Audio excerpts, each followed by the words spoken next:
Hello, I'm Toby Barclay from Heritage Guns. We're out of Suffolk in the UK. What I'd like to try and explain to you today is what we look for when we're buying a gun for restoration. Most of our guns come into us from auction, occasionally from the odd gun shop who has something handed in which they don't quite know what to do with. And what we're looking for initially is quality. Guns made by the very famous makers can of course be fantastic, but they made some pretty ordinary guns, especially in their early years. On the other side of the coin, smaller makers, perhaps even completely unknown makers, have made some fantastic guns, and often you find that the details, the patents, the mechanisms are more unusual, just as reliable, but more interesting. So once you've got the quality aspect out of the way, then you're looking at three major issues. The first one is barrels. To rebarrel a gun, you are going to be looking at many thousands of dollars, perhaps $12,000 to rebarrel a gun. To sleeve a gun, it's probably going to be in the region of $2,000 to $3,000, and both of those are going to reduce the value of the gun. Now, a set of original barrels are very nice, but to export from the UK, they have got to be in proof. If they're not in proof, we're not allowed to export. So it's all very well having a lovely set of barrels, but if they're not going to pass proof, they might as well be replaced or sleeved. The second big issue is wood.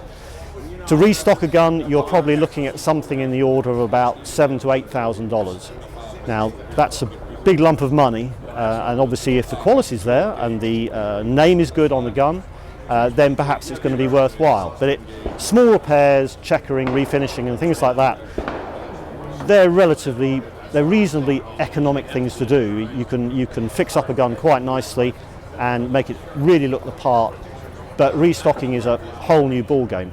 The third big issue is engraving. Now, engraving on soft metal like trigger guards, top levers, pins and the like, that's not a big deal. I have access to some of the best engravers in the UK, and we can get things looking really pretty and correct as well. But hard metal, you're going to be having to soften, re-harden. The actual engraving itself is very complex, and so rarely does that make any sense at all. And I'm not a great fan of re-hardening guns. Now, to take a gun and look at it and show you what I'm talking about, we have here a gun by Atkin, Henry Atkin, often titled himself Henry Atkin from Purdy. It's a very unusual gun in many respects, and so in its own way it represents most of the issues that I've been talking about. The barrels, this gun was originally made with Damascus barrels, but it was rebarreled, we can only assume, by Henry Atkin right in the early days. So they're steel barrels, which is, in some cases, some people like steel barrels, other people prefer Damascus. I'm neither one way or the other. But they're it's a very early rebarreling job.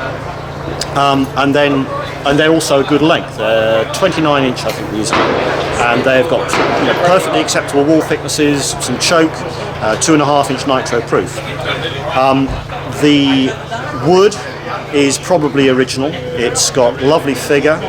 We've refinished it, we've freshened the checkering. I think I reset the oval on this because it was standing a little proud, put a leather covered recoil pad on it.